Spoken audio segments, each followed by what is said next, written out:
Hi, this is Mitch from cable television. I was wondering if we could do a quick sound check. Absolutely. Okay, could you just count to five, please? One, two, three, four, five. All right, thank you. All right.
Director Matthews, this is the committee.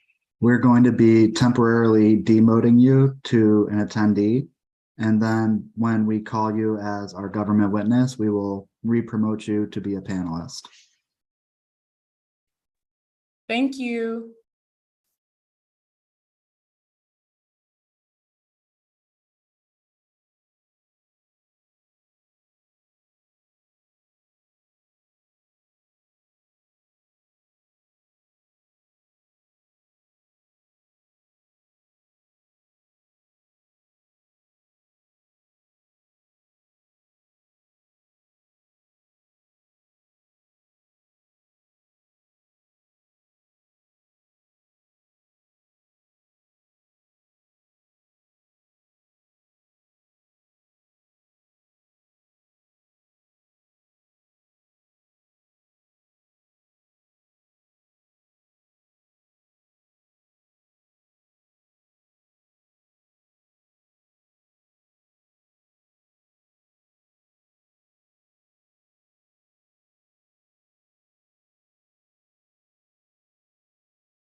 Good afternoon, everybody.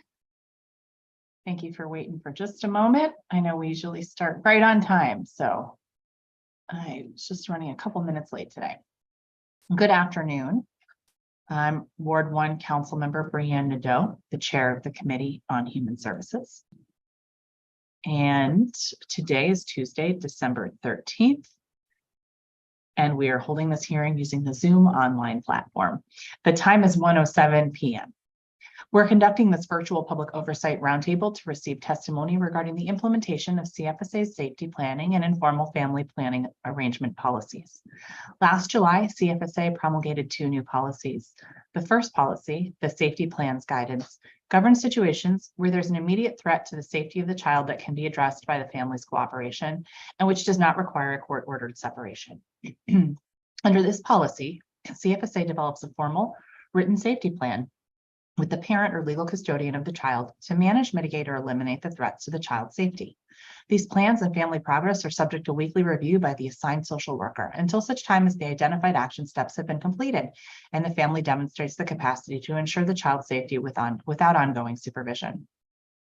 The second policy governs informal family planning arrangements in circumstances where families have come to the attention of CFSA through a hotline report.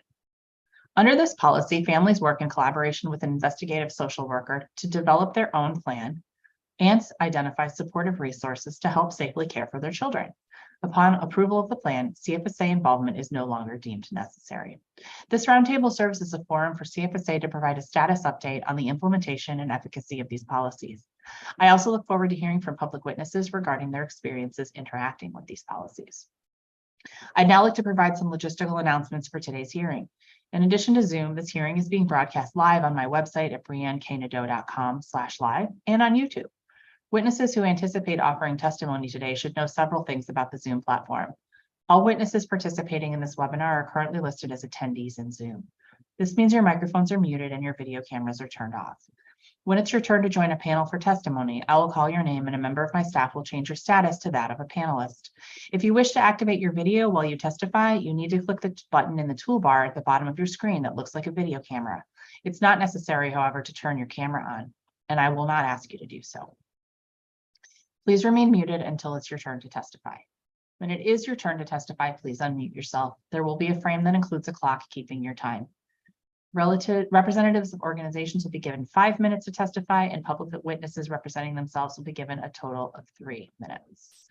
We will be calling 2 panels of witnesses, and council members will have up to 10 minutes to ask questions of the panel if we have more than 1 member joining us. In order to enhance accessibility, this hearing will have the closed captions function enabled. If you'd like to turn on this function, please click the closed caption logo located on the bottom right of your Zoom application.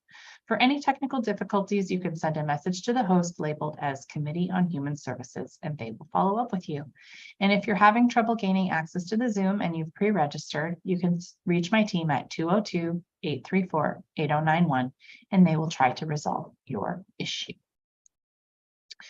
Okay, still just me, so we will turn to our public witnesses. I'm going to read everybody's name who is on this panel, and if everybody's here, we'll have them all go. We may switch this around if not everybody has arrived, so just bear with us. Okay. Tammy Wirasinga-Cote, Supervising Policy Attorney at the Children's Law Center, Marla Spendell, Executive Director of the DC Kin Care Alliance, Melody Webb, Executive Director of the Mother's Outreach Network, and Tiffany Blankney and Maria Jansen. Okay.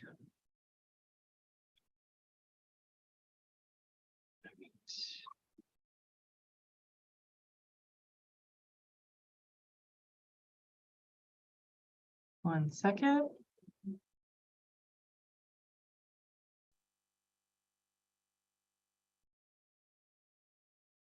Just try to decide if we want to bring some more people on. Okay, so it seems like there's not enough people on the second panel to warrant a second panel at this point. So I'm going to call the rest of them up and we'll just have a good little roundtable discussion all together.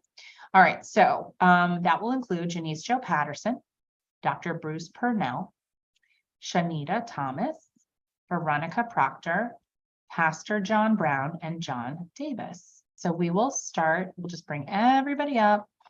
And then Ms. Wirasinga-Cote, you may begin when you are ready. You're a pro at this, so I know you know what to do. Thanks, Chairperson Nadeau. Good afternoon. My name is Tammy Wirasinga-Cote. I'm the supervising policy attorney at Children's Law Center and a resident of the district. I'm testifying today on behalf of Children's Law Center, which fights so every DC child can grow up with a stable family, good health, and quality education. Thank you for holding this public roundtable on the implementation of CFSA's safety planning and informal family planning arrangements policies. Over the last few years, CFSA has increased its focus on prevention, which has included building out policies like the two we are discussing today. CLC is supportive of CFSA's prevention efforts and shares the agency's goal of keeping children safe and together with their families whenever possible. In many ways, removal is the easy choice for the agency. It is much harder to parse out situations where families can safely stay together and provide them with effective supports that remediate risk of harm to the child. We therefore commend CFSA for not defaulting to removal in all circumstances, but rather working to build a nuanced system that views removal as a last resort. Over the past 2 years, CLC has testified to these efforts during performance oversight. We have shared our concerns about the transparency, communication, and accountability around CFSA's safety plan and informal family plan arrangement policies. We asked the agency to work with us on addressing concerns and strengthening these policies. And CFSA did just that prior to releasing the updated policies in July 2022. We want to thank the agency for reviewing and updating the policies, as well as for engaging with CLC in the process. Transparency and communication with community stakeholders is critical for CFSA to strike the right balance of keeping families together whenever possible, but also not leaving children in dangerous or fatal situations. We appreciate their engagement and partnership in this work.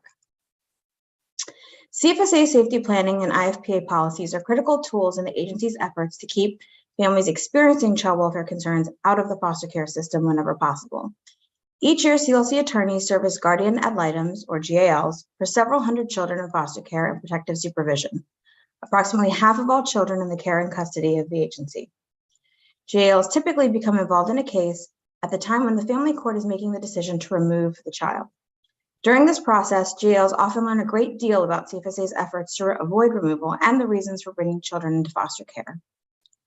Our GALs also witness firsthand the trauma and negative outcomes that result when a child is removed from their family. As a result, we feel strongly that removal should be a last resort, and families should be given the time and support they need to be part of the solution of addressing concerns regarding their child's safety and well-being. Safety planning and IFPAs, when implemented effectively, are critical tools that support this goal. We still have serious concerns, however, around implementation that have not been sufficiently addressed by the agency's revised policies, and we believe additional changes are needed for stronger, more effective policies. First, although the written policies provide information regarding the circumstances warranting the safety plan and when IFPs may be used, it remains unclear at what points during CFSA's relationship with the family these tools may be used. Depending on where the family is in its relationship with the agency, it appears that certain aspects of how the safety plan is implemented, like which social worker is working with the family on the safety plan, how families can access services, which services can be accessed, and the potential legal implications of the safety plan could shift. Because of this, it would be helpful to specify how safety planning works at different points in a case. It would also be helpful to get an understanding of how the agency expects these different policies to interact, i.e., when one might be used over the other, or whether or when they can be used concurrently. Second, we believe that for families to participate in safety planning effectively and without feeling coerced, the agency must make it clear in the revised policy that safety plans should not be used against families in court. At minimum, the revised policy needs additional clarity on whether or when or how safety plans will be used in court. Third, we remain concerned about how the agency will effectively address the power dynamics when dealing with alternatives to removal. On the one hand, we want families to be informed of the potential consequences of not signing or not following a safety plan. On the other, where their child will be potentially taken away from them, the situation is inherently and unavoidably coercive. It would be very helpful to learn more about how the agency intends to address this tension in its practice and training for social workers. Finally, we want to know how the agency is ensuring consistent practice with respect to these policies, including how these policies are explained to families. A safety plan or IFPA's effectiveness should not be dependent on the person who is working with that family.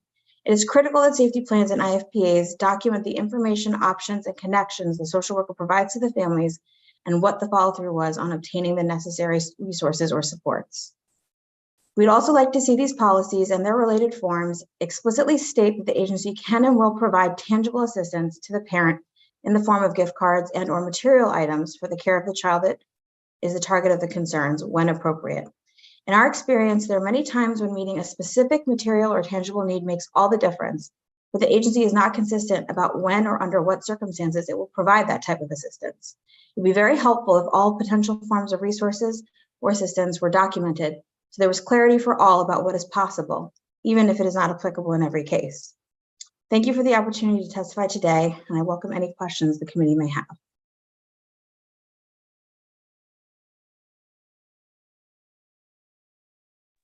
Thank you very much. Melody Webb.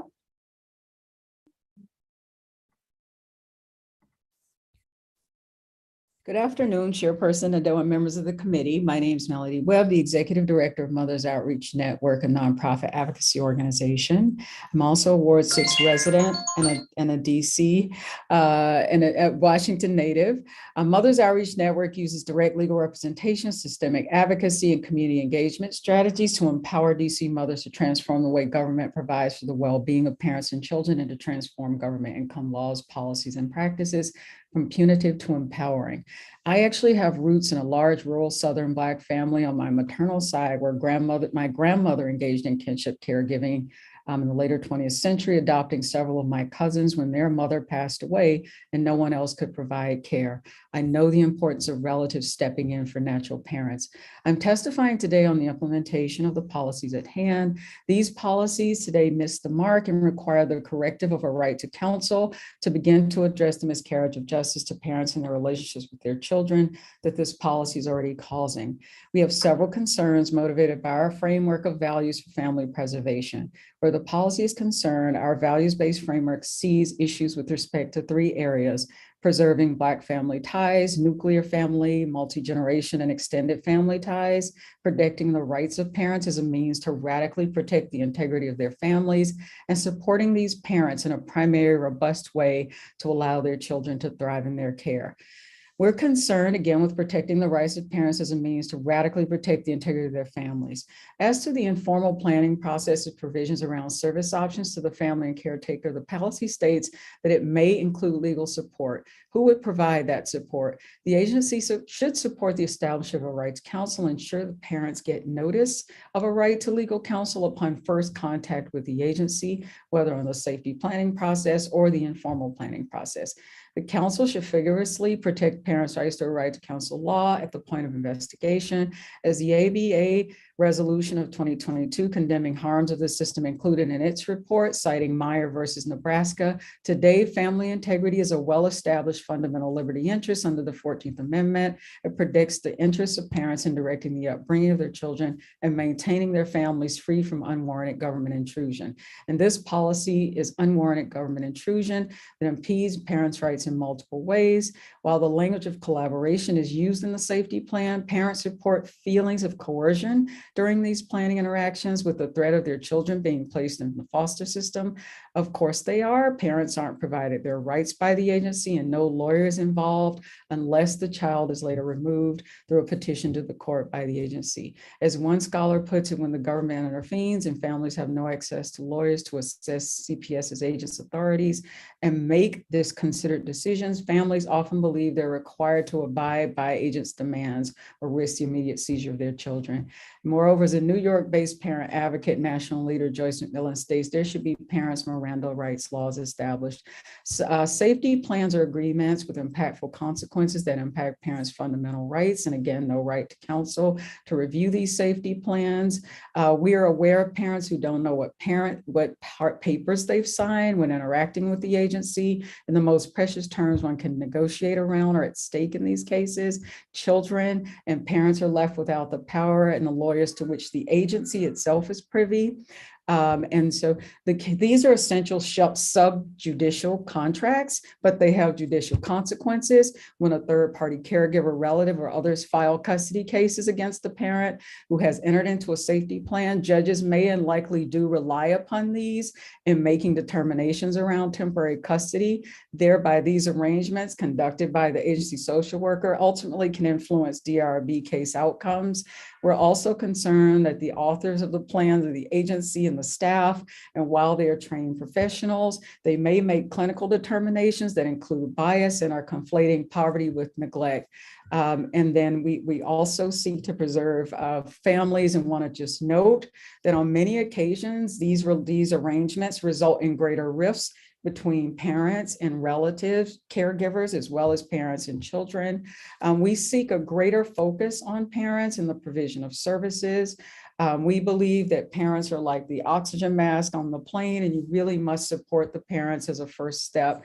And finally, the ABA Association adopted a resolution 606 in August, urging federal, state, local, territorial, and tribal governments and courts, as well as attorneys, judges, legislatures, and government agencies to recognize the implicit and explicit bias and acknowledge collective responsibility for challenging laws, policies, and practices that devalue Black families and normalize systemic racism and family separation. I urge the agency and council to do the same and to follow our recommendations. And I'm happy to answer questions. Thank you.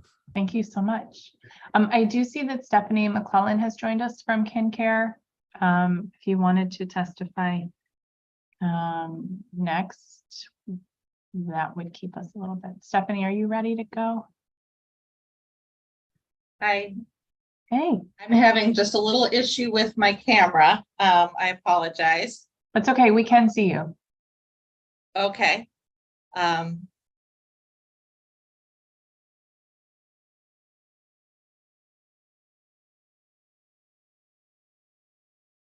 Okay. I apologize for it being at an unusual angle. That's all right.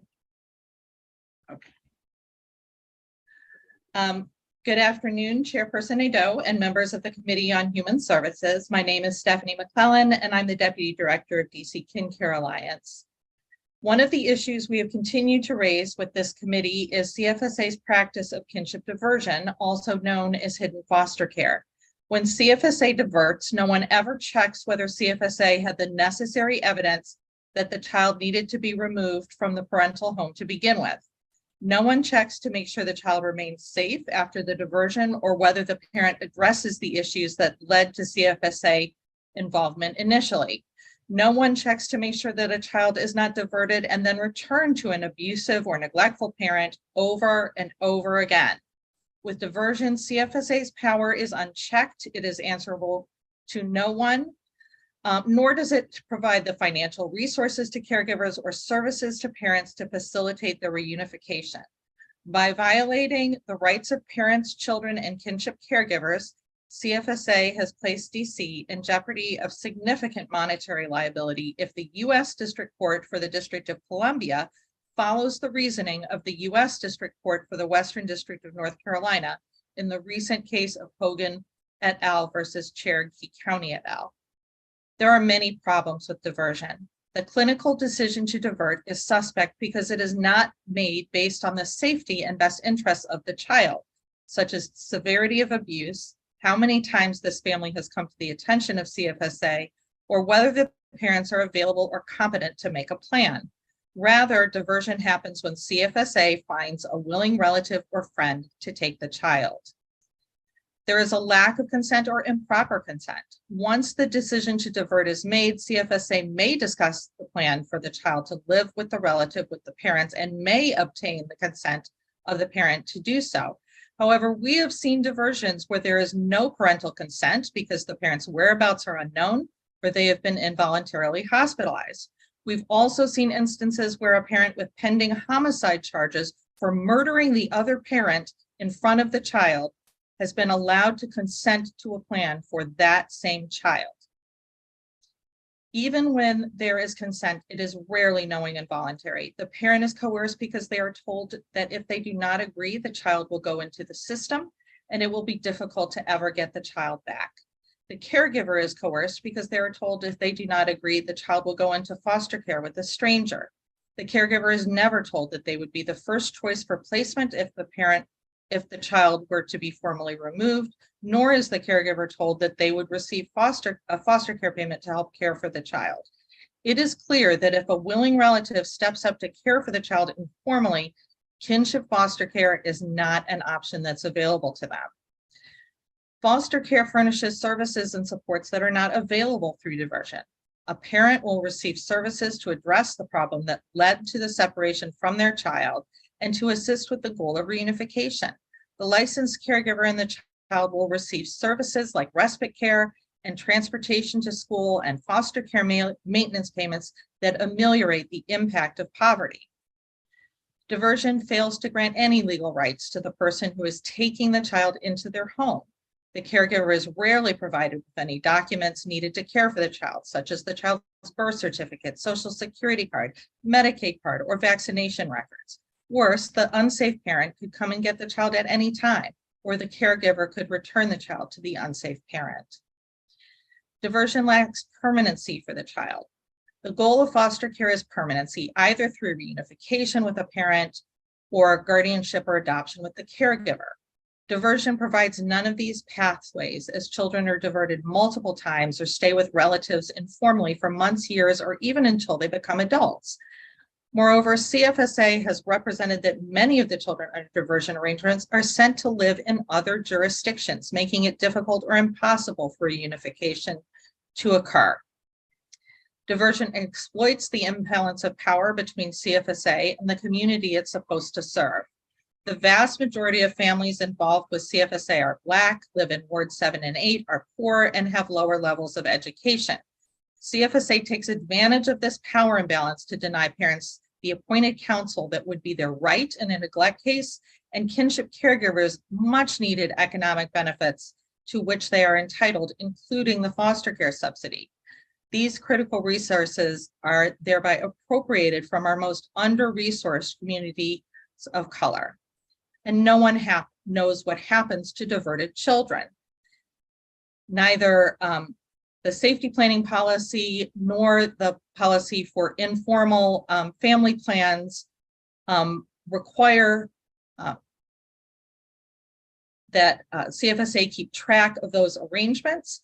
There is limited reporting with the informal planning policy, but there's no ongoing CFSA involvement, and it doesn't track the most important thing, the children's outcomes following diversion, such as how long a child stayed in the diversion arrangement, whether or not they returned home and when, what services they received, and whether or not they are subject to future abuse or neglect, and whether they are ultimately removed to foster care. In other words, there's no information on whether diversion is a successful policy that helps children. Thank you for the opportunity to testify today, and I'm happy to answer any questions. Thank you for your testimony. Glad we could get you up here. Okay.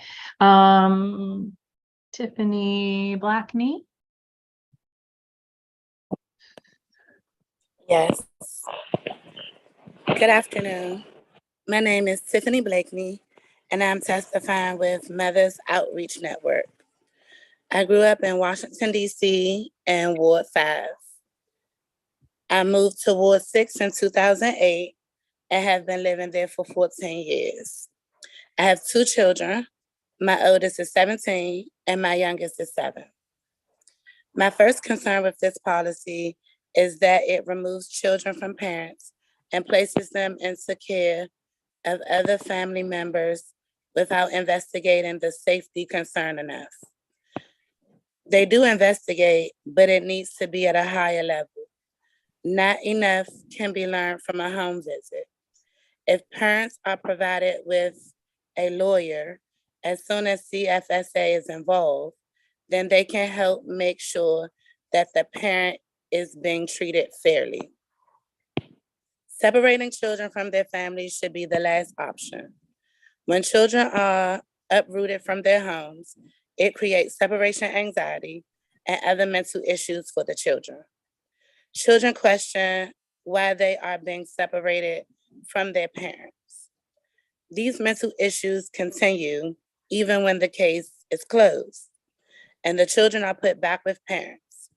However, therapy and mental health services end when the case is closed. Also, the family members whose children are placed with, also the family members who the children are placed with may not be safe, but that does not mean they are not the right people to take care of a child. They may not be in a point in their life where they were expecting to take care of children, even though they agree to it. Instead of trying to separate children from families, I feel like you all should focus on giving individualized resources to families who are being investigated. They should be given resources that will improve the situation and that will lead to the best outcome for everyone. Thank you for your time and allowing me to share. Thank you very much for your testimony. Maria Jackson. Yes, thank you. Good afternoon. My name is Maria Jackson. I'm testifying with Mothers Outreach Network. I'm in the Ward 2. I've lived in Ward 7. I was raised in DC. I'm a mother of 4. I've dealt with Child Protective Services, CHS for 3 years. I'm here today to speak on behalf of people that cannot speak for themselves because they could not attend today or do not know about the opportunity to speak in front of the council about these policies. I'm writing to share my concerns about CFSA policies. I feel as though all parents should be assigned a lawyer and know their rights before they agreement or CPS or CFSA is even put in place. When a case is shared, a lawyer should come into place. We as parents do not even know the law. We're not told what's going on. We do not know our rights. We are not told the whole truth. For example, I know someone who was told they're not on Child Protective Registry, but when they went to go apply for a job, it prevented them to get a job. As a parent watching someone go through something painful like that,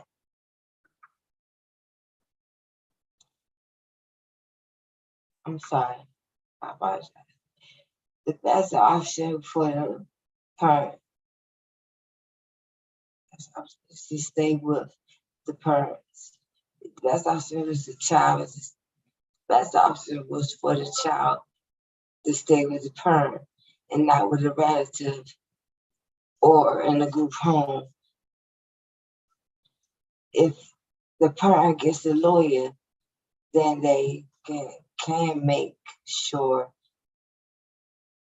that separating the child would be the last resort. If I would also like to bring up another issue, there is an issue of people making false accusations about abuse and neglect. Under the current system, parents who are accused of abuse and neglect is always investigated, but the person who claims they should be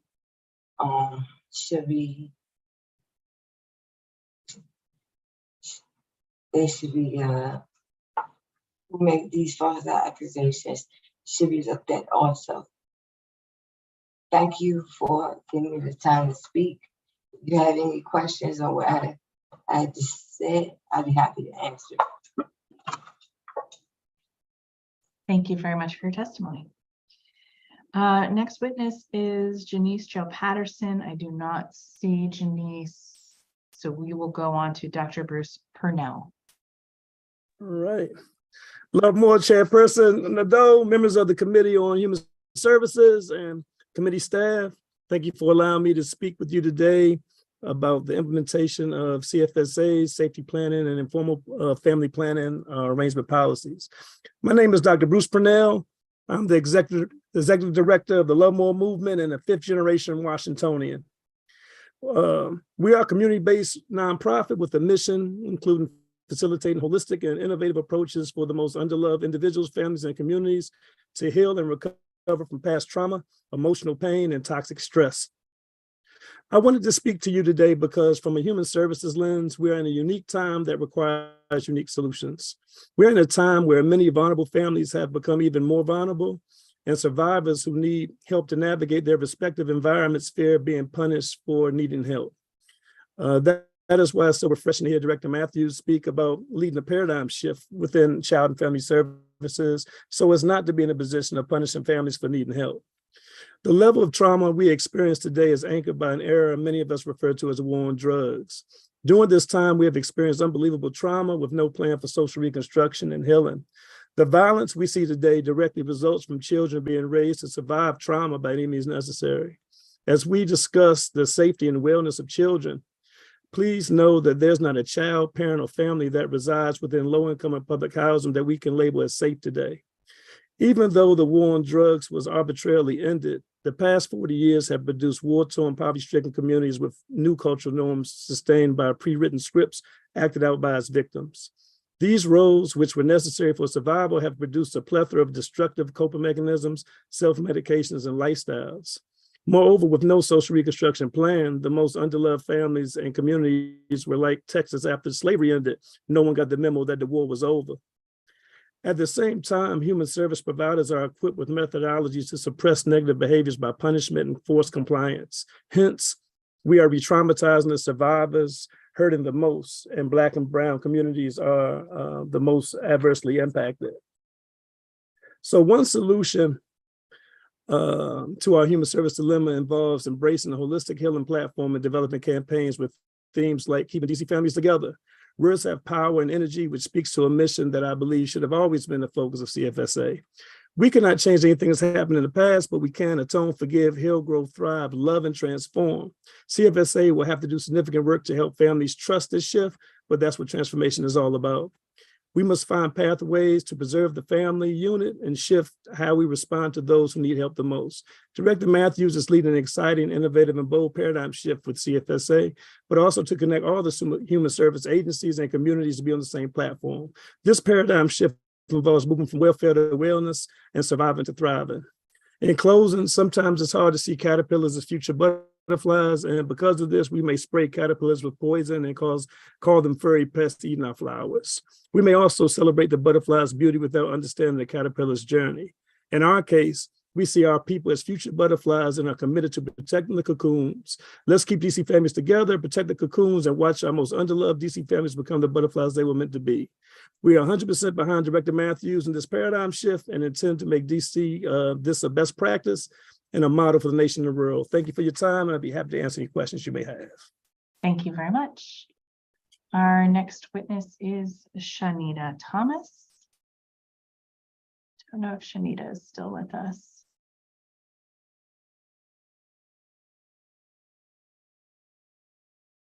Okay, we'll go on to Veronica Proctor.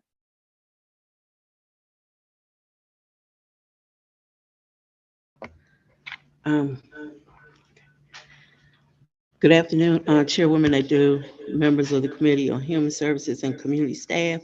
I am Veronica Proctor, co-chair of the Diversity, Equity, Inclusion, and Belongings Initiative. I am pleased to testify before you today on the implementation of the Child and Family Services Agency's safety planning and informal family planning arrangement policies. When I was given the opportunity to serve on the Thriving Families Safer Children Initiative, I began learning that child and family services were holding space for the community and inviting people with shared experiences to not only give their feedback on their experiences that they have had, but also be given the opportunity to volunteer on a committee to bring about change within the agency. I wanted to help. I wanted to be a part of this change. When I learned that CFSA was shifting from being punitive to being supportive, I wanted to help. Mainly, I needed to bring peace to the child in me that felt helpless because I went through my own adverse childhood experiences and witnessed family members go through their childhood adverse experiences. Um, Okay, if the safety plan would have been implemented when I was a child going through times of not being safe, maybe I would not have hesitated to pick up the phone to seek out help. I now accept that I was a child myself and no longer hold myself to that responsibility. CFSA is shifting away from the stigma that has magnetized and magnified itself to this agency. Yes, there have been some losses. However, there have been wins, victories, and triumphs as well. We don't hear of them. That is why it's a challenge to escape the labeling of being the ones to have children removed from the home, as if that was the only recourse. Okay, one thing I would like to see the council be in support of implementation of the safety plan as CFSA is working to regain trust within the community as they heal with the community by engaging in conversation and acknowledging what was done wrong and moving forward to what can be done right. There will be a shift as they make this positive transition. And one thing I would like to see is that there be a consequence for people that file false claims out of vengeance or privilege. For every claim made to CFSA falsely, resources that could have been used to help a family is now wasted on false claims. I would like the council to consider this and pass legislation that it is found that a false claim has been filed out of vengeance or entitlement, that the person that made the claim be punished. Also, I would like to see funding going towards diversity, equity, inclusion, and belonging for training for mandated reporters. This training will help with biases, hypervigilance, racial and class microaggressions that may be present when perceived abuses are reported. I would like to thank Chairperson Nadeau of the Committee on Human Services. Your consideration of these matters and solutions is very much appreciated. Thank you. Thank you so much for your testimony. And I don't see Pastor John Brown or John Davis. So I believe that will be our last witness who is signed up, but I will just say to those on the Zoom, if you did not sign up and you do wish to give testimony, or you signed up and I didn't call you, please use the raise hand function at the bottom of your screen. John Davis is here. Thank you. Let's see, John Davis may have joined under a different name. Can you use the raise hand function so we can see where you are? Okay, Destin 2141 is John Davis. Let's promote him to the panel.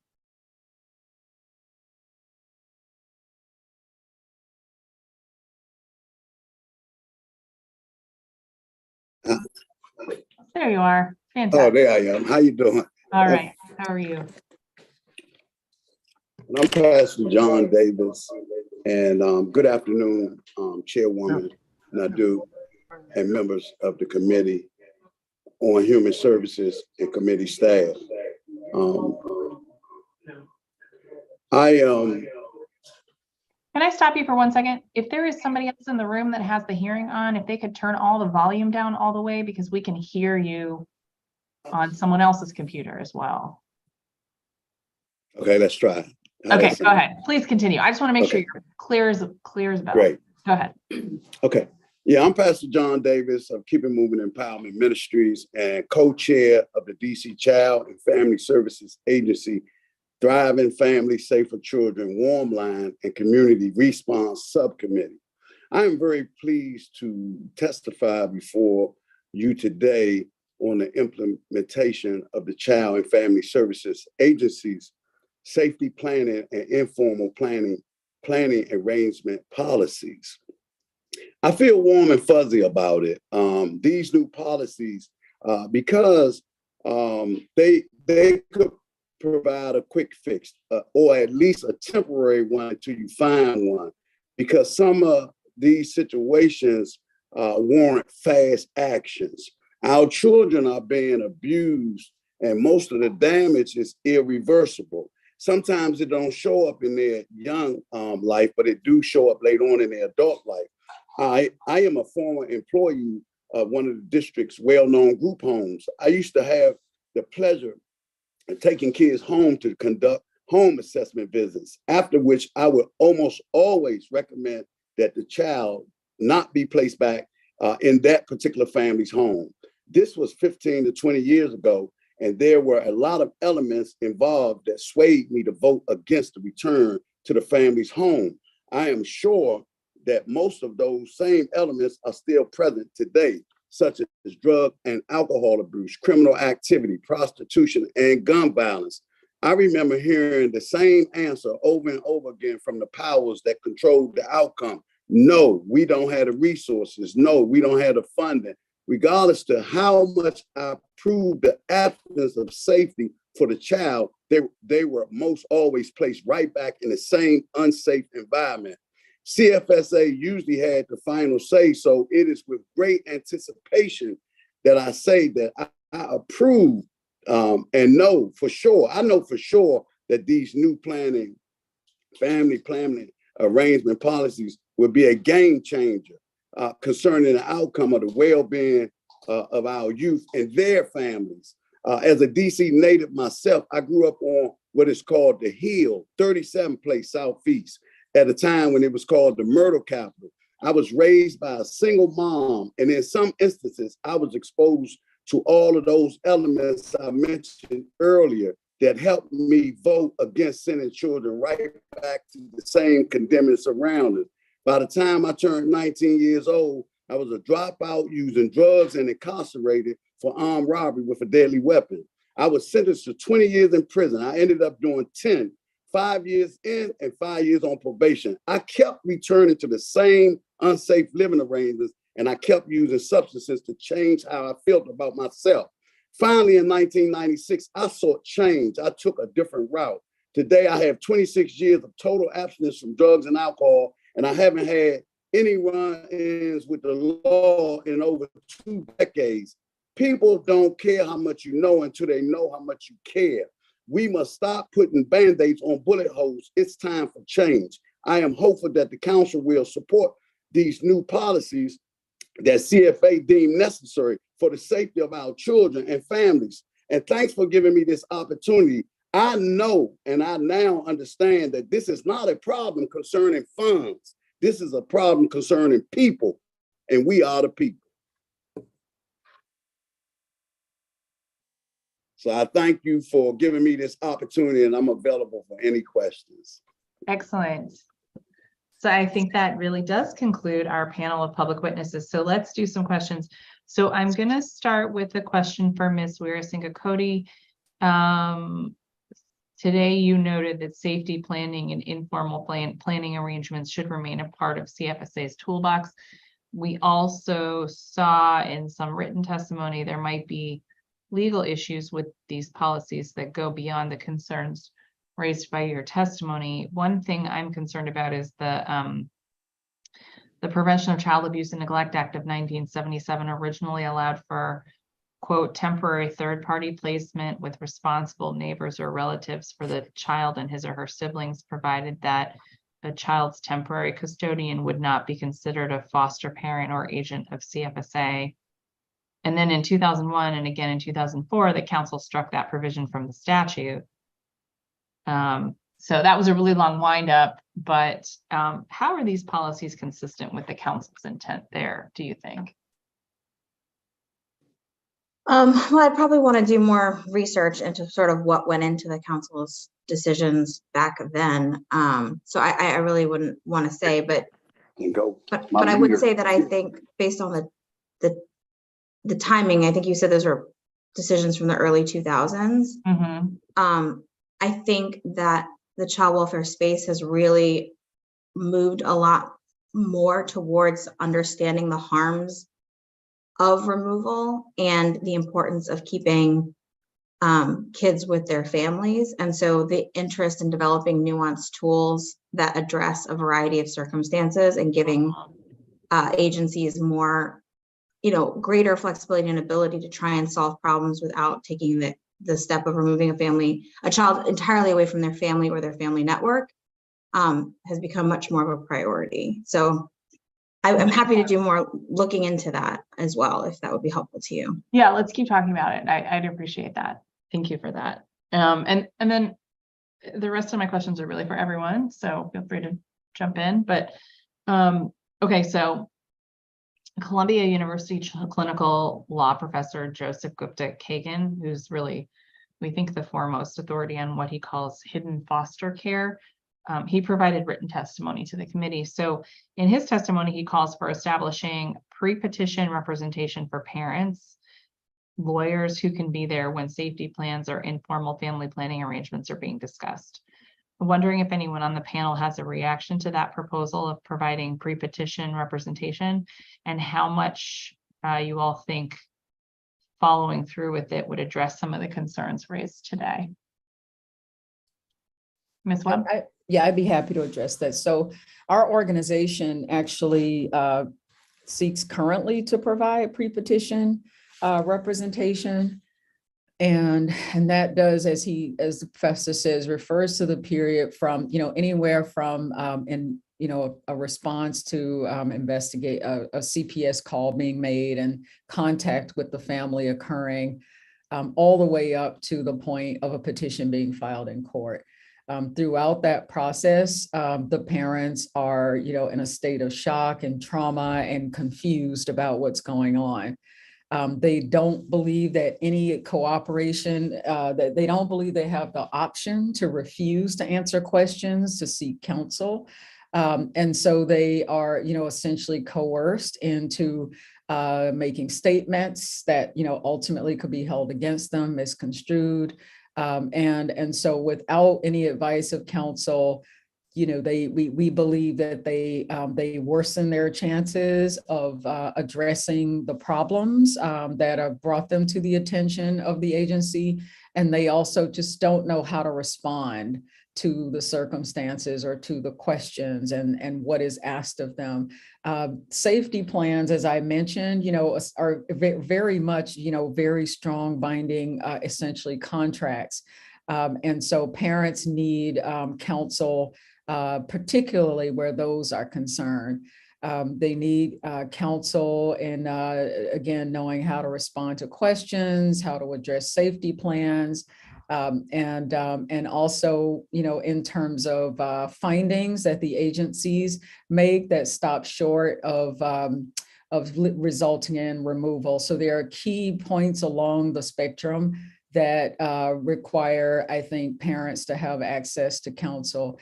And we are, supporters of very vigorous defense for them. I'm happy to also have one of the parents who are with us, if they've actually, have some basis for responding, to comment as well. But parents tend to report to us that they feel, afraid and coerced and traumatized. Any parents want to jump in? Yes, I would like to.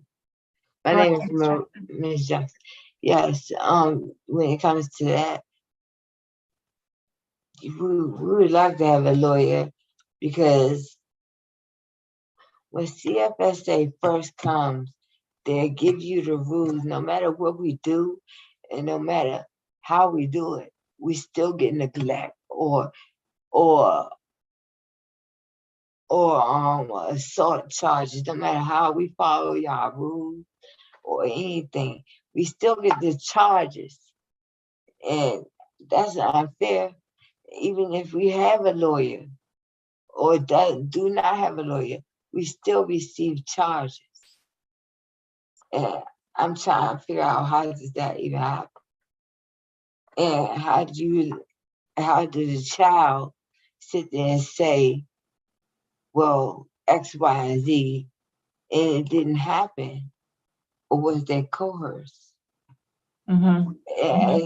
As the gentleman said, I was on 37th myself. I was around all that. And I was a single mom. I am a single mom. But my child do not go through all that. I put them in program. So Ms. Jackson, I just want to quickly cut you off for a second because we want to, not go too much into a lot of detail about personal circumstances. But I do want to also say that we believe we've talked about, negotiating agreements, going to multi-door. There are many ways in which a lawyer can perhaps assist a parent in making, an informed decision with regard to, the arrangements. The problem with the current situation is that in the absence of an attorney, a lot of different, alternatives are missed. And perhaps a parent wants to consent to a temporary placement and enter into, an agreed to guardianship or something. We are also, concerned about the damage that's done to the relationships between what may have been previously cooperating relatives, who, because of, sort of them being urged, because the agency we've heard tells parent, the other relative, the relative to seek to file a complaint in court for temporary custody, thereby kind of bringing things to a more sort of contested point than they would have if there were a lawyer involved to help that parent think through some options. Perhaps mediation, multi-door. So we think there are a lot of ways where a parent might, actually consent, but we want them to have informed consent with regard to these arrangements, so that they, preserve relationships with their children. This is a sort of cordial kind of, arrangement. The relationships all around are preserved. So those are just some more of the, we think the benefits. Essentially when I practiced in the abuse and neglect court, I saw the benefit of parents getting access to counsel. They were facing, similar circumstances, perhaps some matters needed to be addressed, but they were all, trying to work for reunification. And with the aid of counsel, they had a better chance of actually mitigating the circumstances. And in this, very parallel circumstance, they're also trying to mitigate the circumstances, but they don't have access to counsel. So we think that, just as they have the best chance of recovering their children in the post-petition phase with advice of counsel, they have the best chance of mitigating their situation and recovering, custody or retaining custody of their children with the advice of counsel in that pre-petition phase. That makes sense. So I just want to make sure I get every question asked here so we don't leave anything out.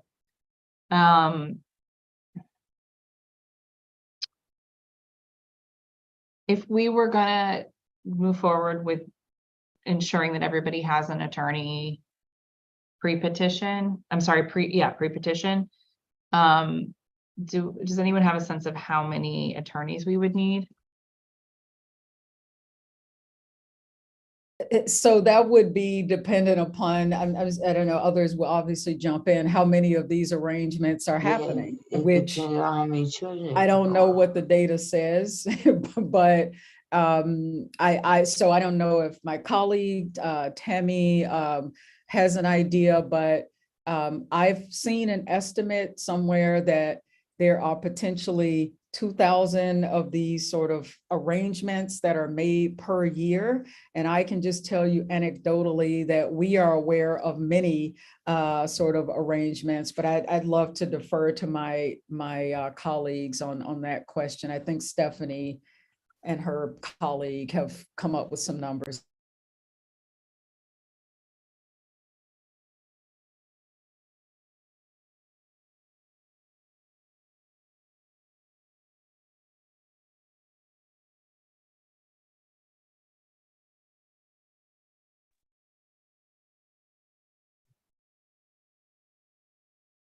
Good afternoon. Thank you for letting me weigh in on this. I want to be clear that it is still DC KinCare's policy and belief that diversion, no matter what you call it, is illegal, and that illegality is not solved entirely by the provision of counsel. It does ameliorate one of the issues, which is the voluntariness and lack of consent issue. The reason I wanted to weigh in here was because I think it's really important that if parents are going to be represented and advised by counsel, which I do think is important and could ameliorate that voluntariness issue, that the other parties are also represented. It's important to have a guardian ad litem to represent the interests of the children, and to make sure that what's being proposed is in that child's best interests, because what an abusive parent or a neglectful parent may be willing to agree to might not be in that child's best interests. It's also important for the relative caregivers to be represented.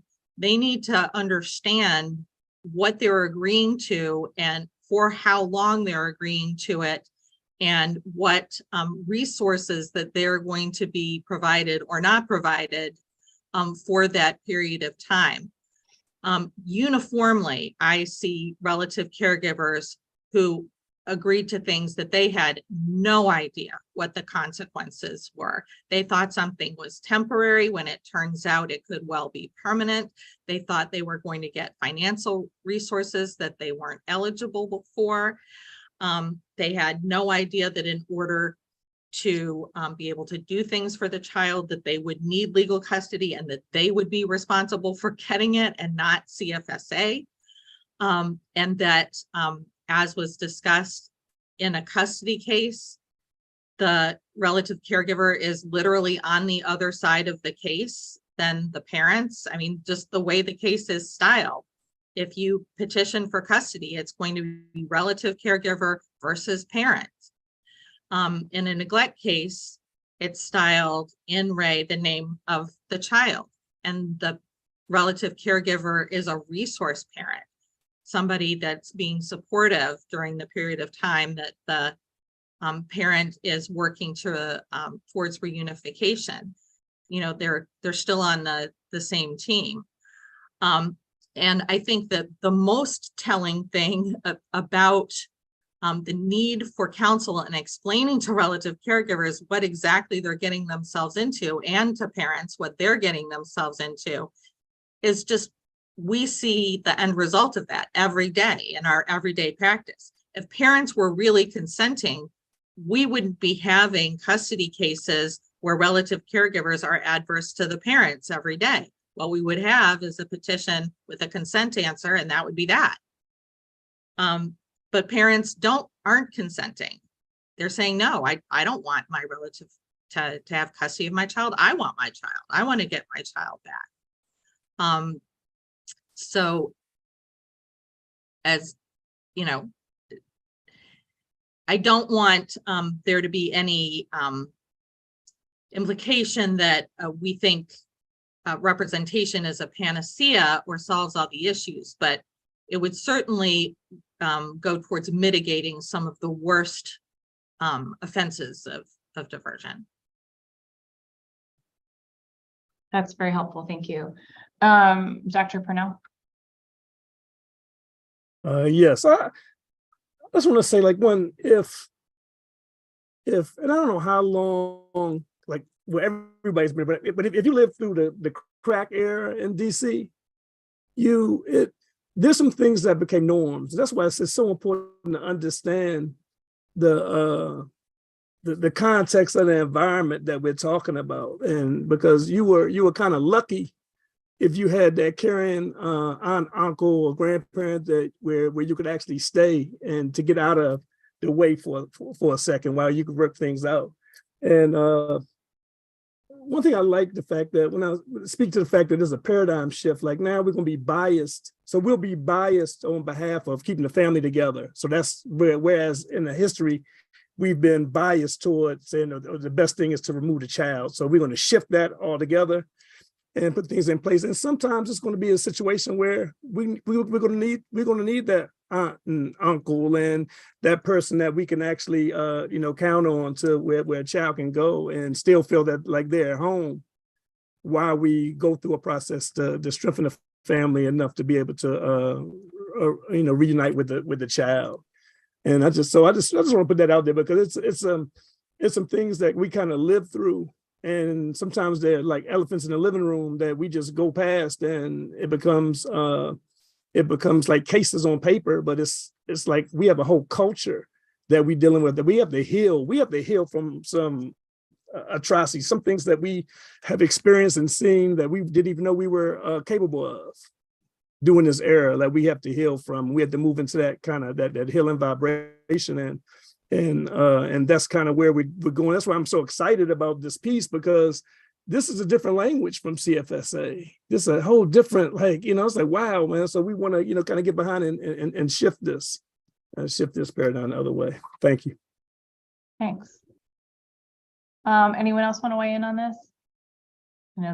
This has morphed, but weigh in on this part of the discussion. Okay.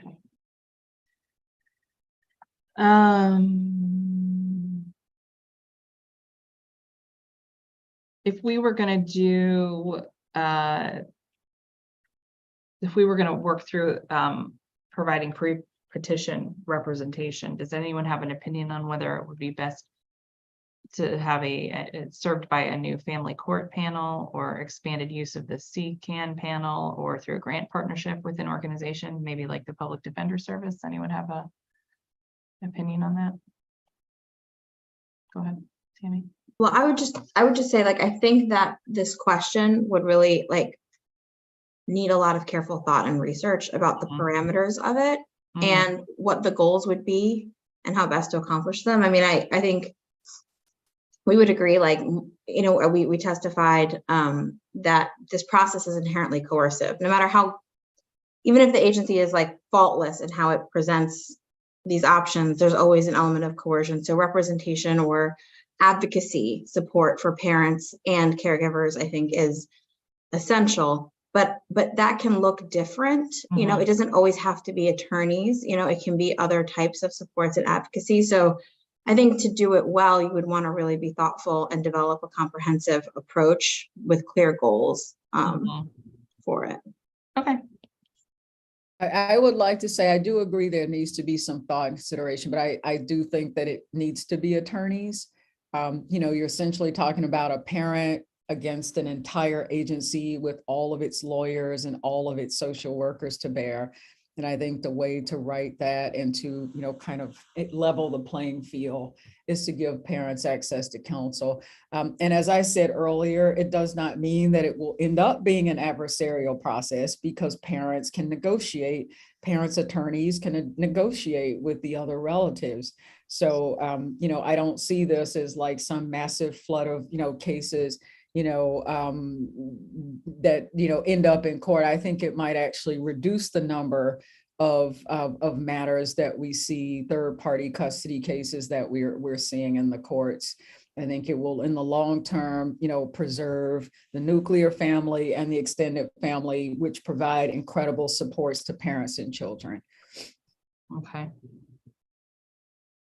Well, then clearly it does require more discussion, even amongst members of the panel. Anyone here familiar with the funding stream? So is it your understanding to draw down the federal title, the Title IV dollars for this representation? We would have to get it funded through CFSA. So I don't know the full answer to that, but that's a possibility. I think the court improvement program would be a way to kind of investigate this further.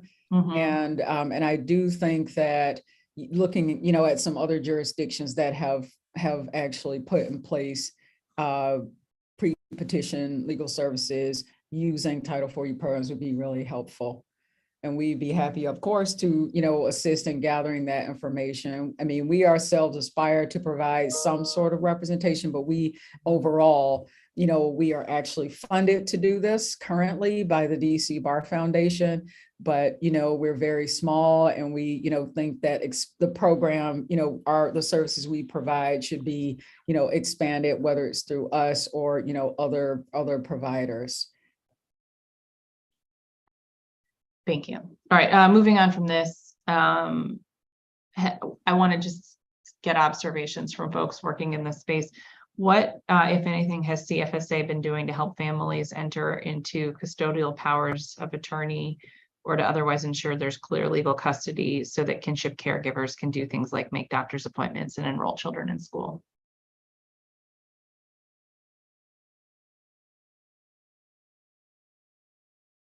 Maybe Kin Care?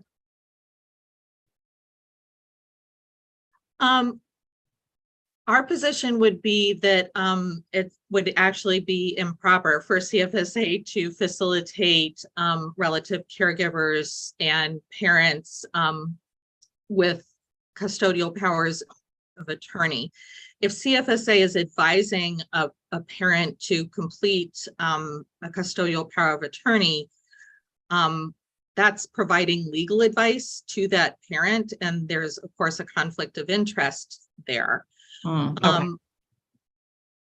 But I do think that a custodial power of attorney is an incredibly useful document and would be helpful in some, but not all, of these situations, particularly when there is consent, particularly when a relative caregiver really needs to be able to get a child registered for school and get a child medical care. It doesn't work for everything. There are some benefits that the relative caregiver isn't going to be able to get just with a custodial power of attorney. Top of mind are adding a child to a housing voucher and applying for the child care subsidy. But it can be a useful tool.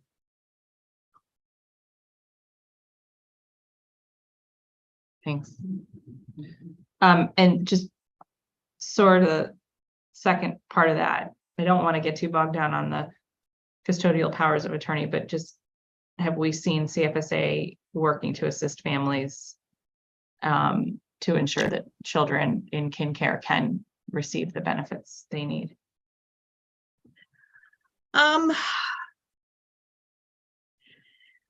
I will say that there are definitely issues with that. I would say most often it's because of a lack of involvement at the time of diversion. For example, not making sure that the relative caregiver has things like a birth certificate or a Social Security card or a Medicaid card. And those things can really impact the ability of a caregiver to be able to get benefits. We've also seen issues with the benefits for which CFSA is responsible. Basically, they process the applications for the close relative caregiver program and the grandparent caregiver subsidy. And we've definitely had problems with getting those applications processed in a timely way so that relative caregivers can get the funds they need. Just this morning, I reached out to the kinship office at CFSA with and on behalf of a client who applied for the subsidy on November 2nd, and we're now 6 weeks, month and a half later. And that client still hasn't even been contacted to come in and get fingerprinted for the background check. It took a month and multiple emails just to get an acknowledgement that the application had been received. So there's definitely issues with that. Yeah. Well, but that's helpful. And just sort of pinpointing where they could be doing better specifically is very helpful. So thank you. Appreciate that. That is all I have for this panel, unless there's anyone who wants to jump in and add one more thing before we turn to our government witness. I will open the floor one more time to anybody else who wants to add. Okay. Thank you all so much for your testimony. Really appreciate your time today. All right, so in a moment, we will be joined by Director Robert Matthews of the Child and Family Services Agency.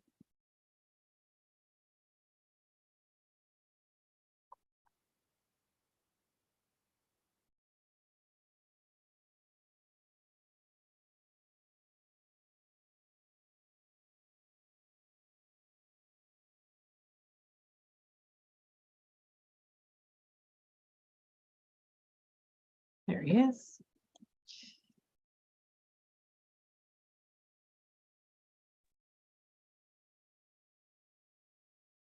Before you begin your testimony, Director, I'll administer the oath. If you could raise your right hand.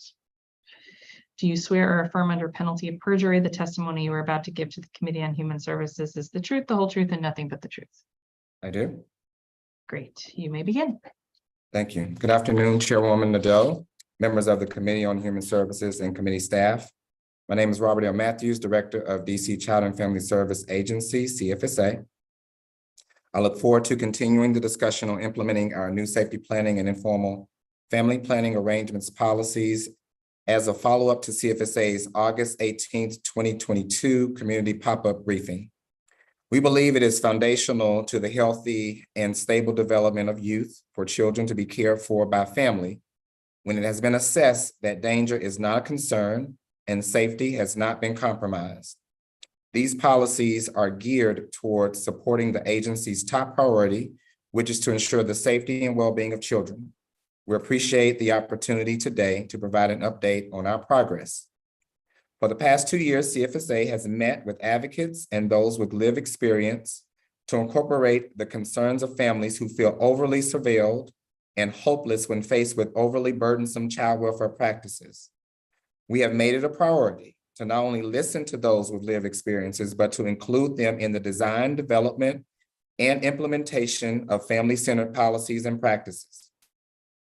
There were several advocates and parents with lived experience who raised concerns about intrusive child welfare practices. As a result, CFSA underwent a policy revision process incorporating input from community advocates, those with lived experience, national experts, and internal CFSA staff. This led CFSA to implement informal family planning arrangements. As a recap, informal family planning arrangements are a family-led practice that encourages families to develop their own plans and identify supportive resources to help safely care for children. The supportive resources are offered, but not limited to, are vouchers to purchase food or clothing, legal support services through Neighborhood Legal Services Program, linkages to DC's Kinship Navigator Program, referrals to the Grandparent Caregivers and Close Relative Caregivers Program, and support from the Healthy Families Thriving Communities Collaboratives or Family Success Centers. The centerpiece of this policy allows children to remain in the care of loving relatives when CFSA has assessed and determined that the child can be safely maintained in the community without any government oversight. Safety planning is a structured process which CFSA facilitates with parents, family members, and when applicable, community-based providers to keep children safe with their current caregivers. CFSA social workers develop a formal written safety plan to address immediate safety threats and to allow the child to safely remain with the family without necessitating a court-ordered separation from the home. Actions and activities outlined in the safety plan are designed to control threats to the child's safety using the least intrusive means possible. CFSA's safety planning policies was enacted October 1st, 2022, and staff were trained accordingly to ensure policy fidelity. Under this new policy, CFSA began tracking safety planning. As of December 1st, 2022, CFSA has implemented 33 safety plans in fiscal year 2023. Our Child Protective Services teams developed 28 safety plans, which represents about 85%, while our in-home services program responsible for the remaining 5 plans, which roughly is about 15% of the total. Among the 22 safety plans created in October 2022, no children experienced separation within 30 days of the safety plan's creation. As for informal family planning arrangements, we had 4 in FY 2022. All of these informal family plans resulted in children moving outside of the district to be cared for by other relatives. And as of December 1, 2022, there were no informal family planning arrangements. In conclusion, we believe it is time to shift our work from not being a child welfare system, but to serving a child as a child well-being system that strengthens families in their homes and communities by ensuring they have access to supports and resources that are available to them. Please understand that CFSA will continue to serve as the local government agency responsible for investigating allegations of abuse and neglect to ensure child safety. But when assessing our work through a diversity, equity, inclusion, and belongings lens, it is very clear the child welfare system has disproportionately separated Black and brown families, afflicting families over generations. CFSA will not walk away from keeping children safe, but we will work harder to keep district families together, empower the community, and share and enhance available resources. Thank you to the advocates and community representatives who have supported CFSA, contributing valuable insights to our new and improved policies. I appreciate the opportunity to testify today, and I'm happy to answer any questions that you may have at this time.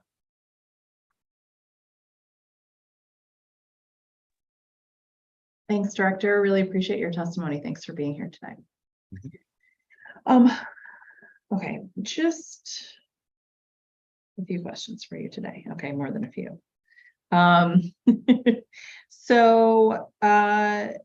First one is, are you aware of any peer-reviewed studies or other research supporting the contention that policies similar to CFSA's new policies reduce maltreatment compared to proceeding with an in-home case or compared to removing a child when maltreatment has been substantiated?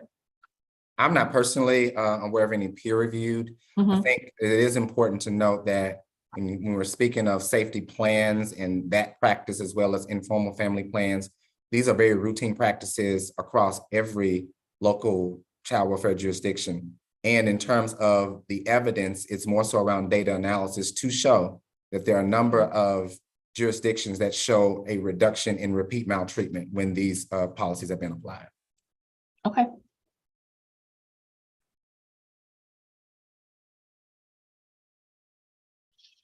In its policy recommendations this budget season, the Committee on Human Services observed the following. There's no reason for there to be 2 distinct guidances and sets of internal processes governing out-of-home placements designed to avoid entry into foster care via the facilitation of temporary physical relocation outside the home. The potential for confusion, missing data, and inconsistent practices weighs in favor of making the new safety planning policy the diversion policy as well. No child should fail to benefit from improvements to safety planning because they were diverted. Why are the 2 distinct policies necessary here, and how do their goals differ? Sure, these are 2 distinct policies, and I can explain the difference between the 2.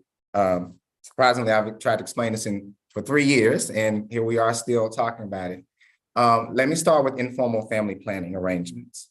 I'll give an example of one of the reports that came to us in the month of August. It was a mother who had been incarcerated. She was actually being arrested at the time. And in that instance, we do a number of joint investigations with MPD. So MPD will get out there, they see that there are kids present, they know that this is the mother, and so then CFSA is called to the scene. When CFSA is called to the scene, because the mother is incarcerated, we will ask questions. Do you have any other family members to where these kids could be cared for? The first option she gave, was her neighbor, right? And so then we talked to her neighbor. Her neighbor said, well, I can care for them in the short term. Here's some things that I will need.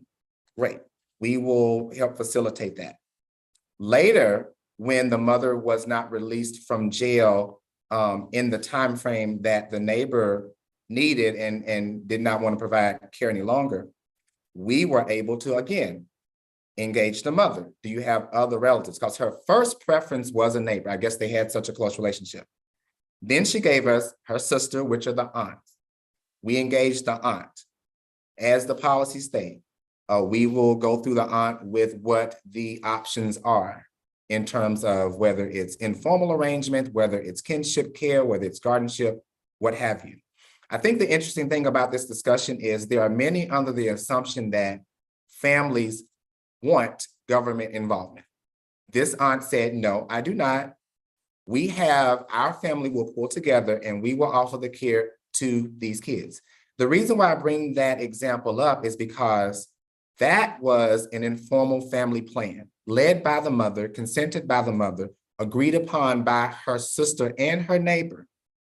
We offered services. The aunt says, I don't need that. We will do what we need to do to care for these kids. The other reason that's important from a historical standpoint is because Black families have been caring for kids way before government decided it needs to provide any oversight. And I think that is critical to this very discussion. In terms of informal family planning, yes, after that plan is created, we do step out. And we step out because, one, we have no legal basis to stay involved with that family because the family has made the plan. We also let them know if they have supports, which is why we're building the infrastructure in the community. We have family success centers. We have collaboratives in every single ward. It should be the community-based organizations providing these supports to families where they live. In terms of safety plans are created in real time. There is an assigned social worker who's working with that family. For whatever reason, in the moment, there is a safety threat. And when that threat is identified, that worker then pulls together the parent, any other relatives, or any particular provider, right? And here's where I've heard in the earlier testimony when people are talking about coercion or threatening. Both of these policies are voluntary. So I want to make that very clear. They are voluntary. If the parent does not agree to a safety plan where we are actively involved, because we're actively involved with them, whether it's through an investigation with CPS or with an in-home case, the safety plan's whole goal is to intervene to keep that child safe with the parent, right? So let's just say the parent does not agree. It is our job, CFSA then, to say, absent this safety plan, this child will not be safe. So then we look at another lever. Do we petition the court to require services? Does the parent agree to court required services? Let's just say for this example, they do not. The last lever is separating that child from their parent. What I'm trying to show is that there is a continuum of options that the social work and the social work team will look at based on the assessment of that family in real time. And so in terms of involvement, we do know what happens to that child from a safety plan perspective because we are actively involved with that family. And those are the differences between the two policies. Thank you.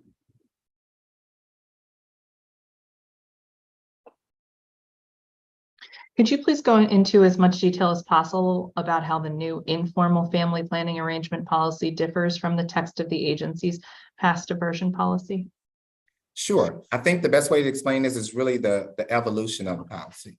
As Tammy spoke from CLC earlier, I remember when we had an initial policy. And through the course of our collaboration and discussions, I remember one distinct among many considerations. We heard, of course, with no data, that's from people, I want to be very clear, and said, well, parents or families felt like CFSA told them they need to go to family court to gain custody of the child, right? So the important part of the policy was to add to ensure that, one, our workers are trained on explaining the options through the kinship care guide, which they receive. And based on those options, how then does the family make the best informed decision for their child? So that's one example of what has evolved to be added to the policy based on what was not present initially when the policy was enacted. Okay. Could you also go into as much detail as possible about how the new safety planning policy differs from the text of the agency's past safety planning policy? Sure. The best way to explain actually, and the safety planning policy actually was a more lengthier discussion because once it was brought to our attention of the confusion between the policies, we had to really, decide on how are we going to define safety planning was one thing. The second part, which is a change in the policy, we had to be more descriptive and define in the role of the social worker in terms of the management of that plan. What role does the worker play? What role does the family play? How long is the plan? How will that plan be managed? And if the plan fails to work, what then does the worker do? All of those elements were added into the revisions of this policy that looks very different than the initial version of the safety planning policy.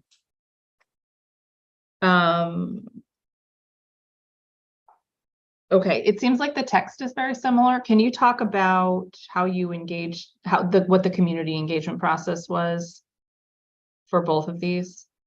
Sure. Much of that, honestly, you heard today. We engage Children's Law Center, which we meet actually on a monthly basis. And in terms of people with lived experience and other advocates, I meet with them on a monthly basis as well. Actually meet with them probably 2 or 3 times a month. And so when we're talking about all of these policies, and when I really think about and listen to all of those who provide public testimony, I consider my top advisors are the very ones you heard today, people with lived experience. I had to listen to their own experience and how they have been working with us for the past 1.5 years in the shift that needs to happen. I don't think anyone disagrees that we want to keep kids safe.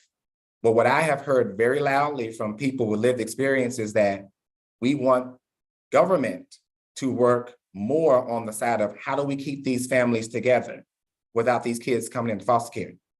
One thing I want to raise, you asked me a question about peer review articles about safety planning or informal family planning. Pull the peer review articles of kids who languish in foster care and tell me the benefits that children in foster care have. So there's really too many arguments to these particular topics, but I think what we've seen over a decade, where we've seen Black and brown kids removed at very high rates, disproportionately, where we are in the space of child welfare and child and family well-being is having to shift, because I can't remember who said it earlier, the easiest thing for CFSA to do is remove a child. Guess what? Because we do that very well. We have all the policies. We know what goes from A to Z. The hard work is when you bring families to the table to discuss, this is what's going on. How can we support? How can we facilitate in these children being safe? And that's after first our investigation to determine, can the child be safe? And I think that's the missing piece that everyone seems to forget. We have to assess, we investigate whether that child can be safe. If they can, why would the agency not take efforts to work with families who are willing to do so? But then we have to shift when we're talking about the work and the support to community-based organizations, which is what we're trying to build. We're trying to build that infrastructure to where CFSA does not have to come in and be the heavy hand to penalize parents, but how can we support the community and the families working together and keeping that family intact? So that's to me the big difference in where we are today versus some of the past practices that probably would reinforce removing more kids and place them in foster care. That's helpful. Thank you.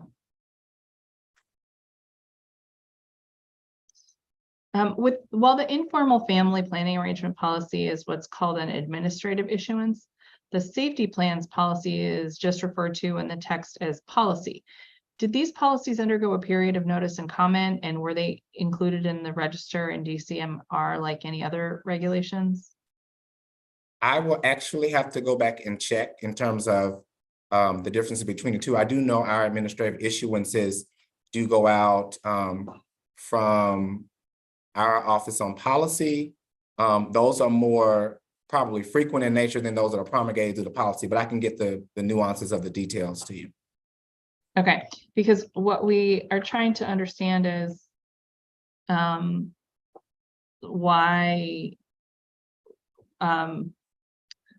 the CFSA did not promulgate these policies as regulations under the Administrative Procedure Act. And I don't know if you have an answer to that as well. I do not. What I do know is that within our, I would say our policy, our menu of policies, there's a side where it's actual policy and there's a side where it's actually administrative issuances. And what I can do is work with my team to work with your team and staff on the differences between the two.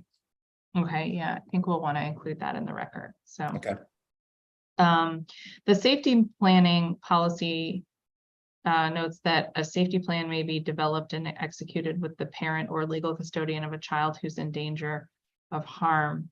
In your testimony, however, you say these policies adhere when danger is not a concern and safety has not been compromised. Can you explain which is which?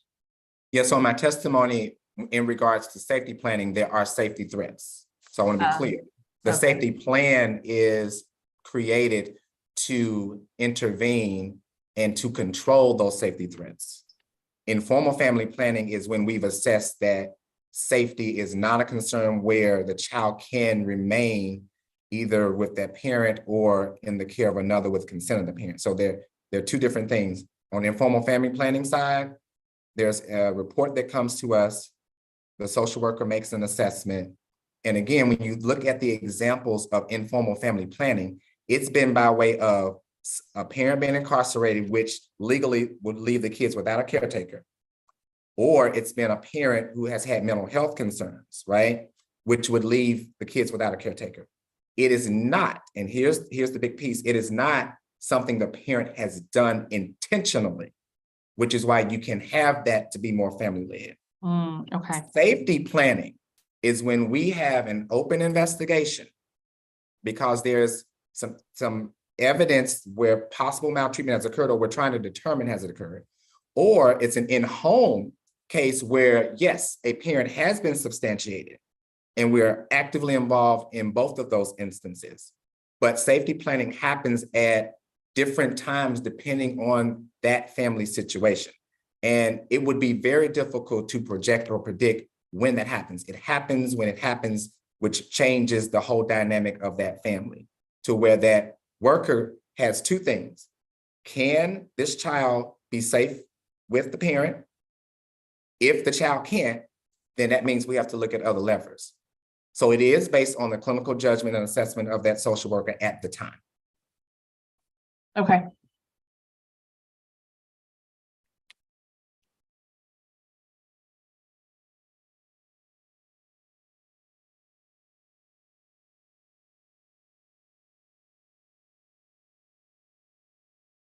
How does CFSA ensure the safety of children temporarily residing outside of the home under safety plans?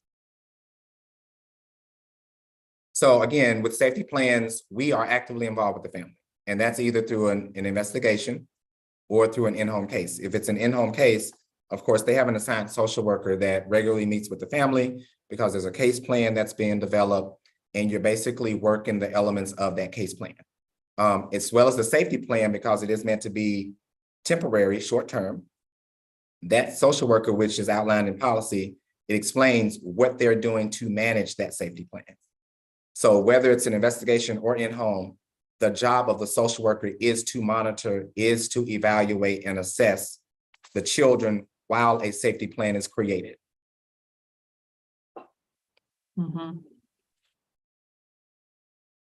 And how does CFSA track the outcomes for each affected child under each policy? And why, if at all, does that outcome tracking differ between the policies? Sure. So the outcome data, depending on, how you splice it, keep in mind with a informal family planning arrangement, how we track that are about the number of those informal family plans that are created. Two, and I did think I read some of Tammy's from CLC's testimony. Some things they would like to know is like being able to track services offered. Well, we do track. We can provide that information in terms of services offered, but also services that have been accepted by those relatives, because oftentimes we offer them, but they may not accept. So I think that's a different thing too. We can provide the demographic information as to the child, age, gender, etc. And we also can provide, because I know I think there was another testimony that I reviewed that although on the informal family planning side to where CFSA will not have oversight after it's being, it has been enacted, we will, as a cycle with our data, go back, for instance, those 4 that were approved in 2022 to say, 1, have we received a hotline call? If we have received a hotline call, did it warrant an investigation? If there was an investigation, was that parent substantiated? If they were substantiated, was that child ever separated? So we will know, based on our own reconciliation of data on the informal side, whether that child has come back to our attention or not. In terms of safety planning, and I will thank you and your staff for pushing us to track that, because for years we haven't been able to, and we're not quite where we want to be with tracking that the way we want to yet until we develop our stand system. But what I'm confident in and what I'm happy to see is that, 1, we can tell you how many. That's the first thing. What we will also be able to tell you is that from the time that they're created, within the 30 days in terms of the time frame, which is when they would expire, we will be able to state whether that child has come into care or not. That is an outcome measure. Now, what I can say, and I want to be very transparent, I'm not going to sit here and have everyone think that just because a family has a safety plan, we're always going to get the outcome that we want. Like, we want the kids to be with their families. We want the kids to stay with their parents. But there are times to where parents may not agree to that safety plan. And then our job is to keep that kid safe. We may have to separate that child. Those are things that happen, in reality. So I think the real gist of this is that the safety plan is used as a tool to support keeping that family together. But we know that there will be instances to where, that it may not pan out the way we intend. And so we're able to track now whether the child has come into care based on the time it was created and how many there were between Child Protective Services investigations or whether it was an in-home case. Very helpful, thank you. And I agree, we've definitely worked together on this over the years to try to, push forward. So I'm glad that we're making progress here. Has CFSA been able to implement, you've talked about this, your tracking provisions since you promulgated the new policies, you just got into that with us. What are you learning from tracking more? So I think, to me, it's a little early to say, what we're learning from that. We just implemented the safety plan policy as of October 1. I mean, the data that we have just to show is that we've had 33. What we can report is that, it's great that no kids have entered foster care based on those that have been created, but I don't think it's enough time to tell exactly what that really means. And then on the informal family planning side, we have been tracking those for the past 2 years. So what we're learning from those is that the agency has engaged the family in a way to where they've been able to make a plan. And, to my knowledge, out of the ones, at least the 4 that were created last fiscal year, none of those kids have come into foster care. So to me, it really speaks to, I don't want to take credit, but I have to take credit for the social worker working with the family in creating a plan that's safe enough for those kids to remain with those family members. That's right. Okay. Okay, so just to dive in a little bit more on some of the data that you've shared today. for the 33 safety plans entered into since the implementation of the new safety planning policy. How many of those were in-home cases and how many of those were CPS cases? 28 were CPS and 5 were in-home. Okay. How many children remained with the family at the expiration of the safety plan? All of them. How many cases were community papered during the safety plan or after the plan expired? So that's a part of the data that we will need to work on. I'm not gonna say how we track, but how we have consultations around community papering is a multidisciplinary team that helps to determine whether that's needed or not. So that's a data element we will have to work on. Okay. How many children were removed during the safety plan or after the safety plan expired? Looks like none. Is that none? You said That's correct. all remained. Yeah. Yeah. No All children. and none seem to. Yeah. Okay. All right. How many of those cases resulted in new hotline reports, and did any of those hotline reports result in removal? Okay, I guess it's just the first answer. Any new hotline reports? So I can check in terms of those that we created safety plans for, if there were any re-reports. Okay, but none were removed. Correct. Okay. How do those outcomes compare to those for children with in-home cases and children who've been removed? So really, in theory, in cases resulting in separation, the safety and risk levels are usually higher. Mm-hmm. So that's where really safety planning can't even be an option when we're talking about kids who are separated from their families. Mm-hmm. Got it.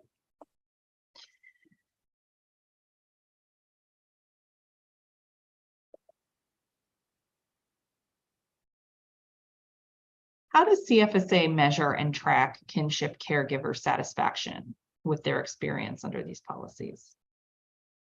So in terms of kinship care satisfaction, I think I can answer this a couple of ways. Of course, if it's a safety plan, and of course, if it's a relative, because we are actively involved, Mm-hmm. it's very easy for us to track their satisfaction. I guess what I could say too, we are currently working with the Harvard Government Lab, and we're actually going to be releasing a survey at the beginning of the year to survey kinship caregiver satisfaction, because we do want to know more about their experience that they've had while being involved with the CFSA, as well as offer to us and inform to us, if there are any needs that may be outstanding that's currently not available. And of course, just being transparent on the informal family planning side, we would not be able necessarily to know their satisfaction because we're not actively involved at that point. I got you. Okay. Josh Gupta-Kagan's testimony calls for establishing pre-petition representation for parents, lawyers who can be there when safety plans or informal family planning arrangements are being discussed. What is CFSA's position on that proposal, and what evidence supports that position? Let me say, I think that's something we can explore. And I think explore and consider are two different things. Mm-hmm. And let me say that this is why. I've been doing this work a long time, and if I can, I want to pivot back to something I heard earlier around, was it power of attorney forms? Mm-hmm. So right. surprisingly, this was something that I helped to implement in the state of Tennessee, so it's not an unknown concept. Okay. And rightfully so, before we were able to implement it with the help of, at the time, called the Vanderbilt Legal Clinic, there were attorneys all over saying, oh no, we don't want the child welfare agency to be in a position of providing legal counsel or assistance. However, we were able to get over that hump because it's really about training. Now, what I will say is that because of the concerns I'm hearing from individuals that were testifying today, if they have such a concern as to workers possibly threatening or coercing, this could help feed into that, even though I think it's a good idea. So I just want to be very clear. I think it would be a great idea to properly train workers when circumstances arise to where a power of attorney form could be useful, because you will have relatives that will need the ability to make educational and medical decisions for a child, and this form helps them to do just that. Now, going back to your question around pre-petitioning representation in the way that it's written, I'll be honest, I think operationally there are some challenges, because when we're talking about safety plans, when safety plans occur, again, the goal is to control the immediate threat. And I heard you ask the question, well, how many attorneys are we talking? Well, that's going to be hard to determine, because you will have to do the arithmetic around the number of CPS investigations that we have on a monthly basis, as well as looking at the number of families that we have in our in-home population, which actually are more children in our in-home than our out-of-home population. So to operationalize that for a parent to have at their discretion an attorney will be difficult to operationalize, because if that attorney, and I'm just going to say this operationally, does not respond timely to where that threat cannot be controlled, then you're leaving the agency in the position to where we would have to move to more intrusive measures. Got it. Right? So that's why I say I think what I heard earlier is that should we have the discussion? Absolutely. Now I did hear, I think Ms. Webb talk about it should be with attorneys. No, I think that needs to be also with people from CFSA, because I think, and I'm just going to tell you what one of my attorneys said this week to me.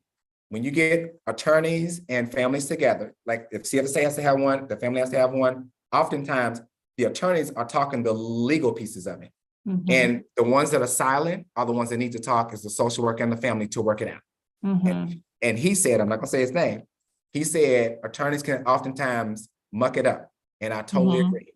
And so I just think we have to really have a discussion around what that could look like. Also, where you may find is that not all parents may want it, and some parents do. So I'm willing to have that discussion, but I do not want that discussion to be had in the absence of the practitioners that are doing the work versus the attorneys that also do their part on the legal side. That makes sense. Yeah. We also heard concerns about how safety plans could be used in court. Would CFSA be willing to revise these policies to clarify that safety plans and informal arrangements will not be used against families in court? I do not know how an informal family planning arrangement could be used in court. In terms of the safety planning part, I would need to understand better the context as to what would they not want the court to know about a safety plan. And I say that because, you know, when we're talking about going to court and having to explain whether it's progress made, the safety plan is a part of the case. So do they believe that because of the safety plan that the court could be swayed in making a decision? Or because I could see where a safety plan has been created and it has allowed the child to stay in the care of that parent, that speaks to the parent's resilience versus a deficit. So if the safety plan was created, the parent followed through with the plan, the goal was for the child to stay, that to me would be used as an asset to the parent versus as the detriment of the parent. So I would probably need to understand what they would mean by not wanting the safety plan to be a part of any court proceeding. Yeah, I hear you.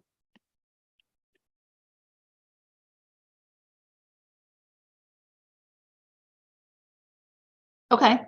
Anything else you want to add before we wrap up?